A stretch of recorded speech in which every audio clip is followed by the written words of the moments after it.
सानू रिवार्ड देता 1700 रुपये गज ते 70,000 रुपये गज का रेट है। तो उस तो बाद स्कीम लै जी डी नोटिफाइड वाली कोई कांग्रेस पार्टी से त्याग करना है, उसके सुझाव के लिए हमें बुलाया है। और मुझे लगता है कि मैनिफेस्टो के अंदर जो हमारी सारे स्टेट की मिलती, सारे स्टेट को जो फायदा हो वो शायद बातें हैं।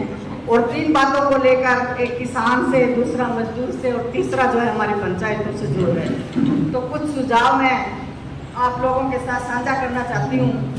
सबसे पहले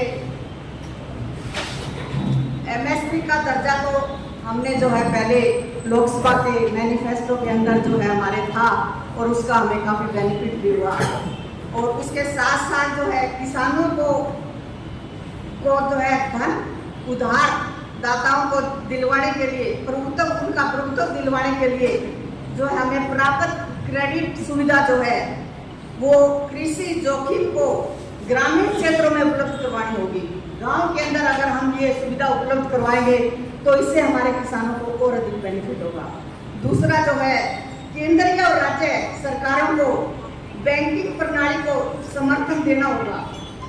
अंततः फसल ऋण के लिए ब्याज दर को भी हमें कम करना होगा ताकि हमारे किसानों को फायदा हो सके। तीसरा जो है भूमि सीलिंग एक्ट में सुधार कर किसानों को जो है मौजूदा प्रणाली के साथ संशोधन कर उसमें हर किसान को ज़्यादा जमीन रखने का हक होना चाहिए, क्योंकि हमारे देश के अंदर किसानों को छोड़कर बाकी सभी को, व्यापारियों को लाखों करोड़ों अरबों खरबों रुपए रखने का अधिकार है। तो क्यों ना हमारे किसानों को भी होना चाहिए।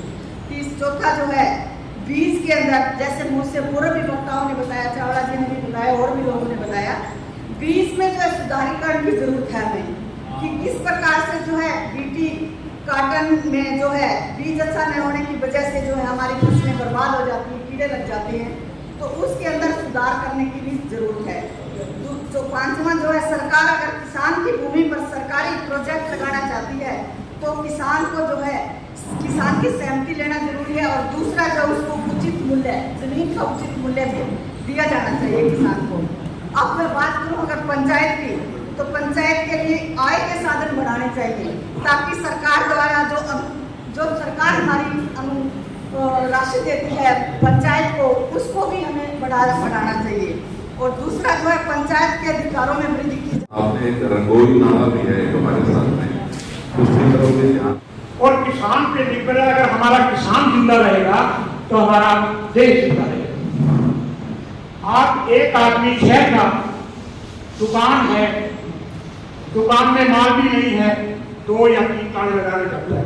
जैसे दिलबाग जी ने कहा था कि आप अपने सुझाव लिख के या टाइप करके या जिस तरीके से भी आप व्हाट्सएप कर सकते हैं वो आप करें, उनको जोड़ने का पूरा सब प्रयास करेंगे। एक बार फिर मैनिफेस्टो कमेटी का भी और आप आए हुए साथी सभी का भी बहुत बहुत धन्यवाद करता हूँ। धन्यवाद। जय हिंद। जी, आज कांग्रेस भवन में जो आज मीटिंग रखी वो किस बाबत रखी गई जी? हरियाणा प्रदेश कांग्रेस मैनिफेस्टो कमेटी की ये मीटिंग थी, सब कमेटी की। एआईसीसी की तरफ से मैनिफेस्टो कमेटी आगे आने वाले स्टेट के चुनाव जो है उसके मद्देनज़र बनाई गई है। गीता बुकल जी इसकी चेयरपर्सन है।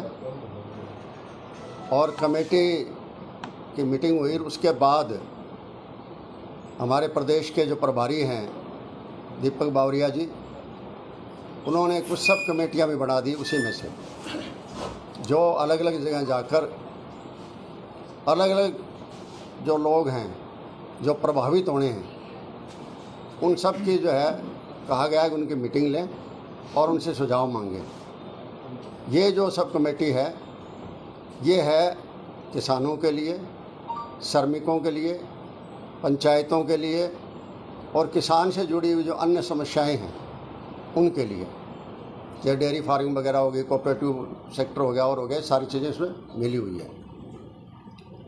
इसकी मीटिंग आज रखी गई थी और मुझे बहुत खुशी है कि यहाँ के सभी वर्गों के लोगों ने जो है बड़ी रुचि दिखाई और जो वास्तव में समस्या है जो आम आदमी को पेश आ रही है, खासकर किसान को, गरीब मजदूर को और पंचायतों को, उनका बहुत अच्छी तरह से उन्होंने जिक्र किया।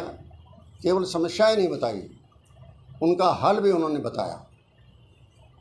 जैसे घग्गर ड्रेन का जिक्र आया प्रमुखता से, घग्गर नाली का और रंगोई नाले का और O2 का और सेम का। वाकई में ये बहुत बड़ी समस्याएं हैं कि फैलती जा रही है।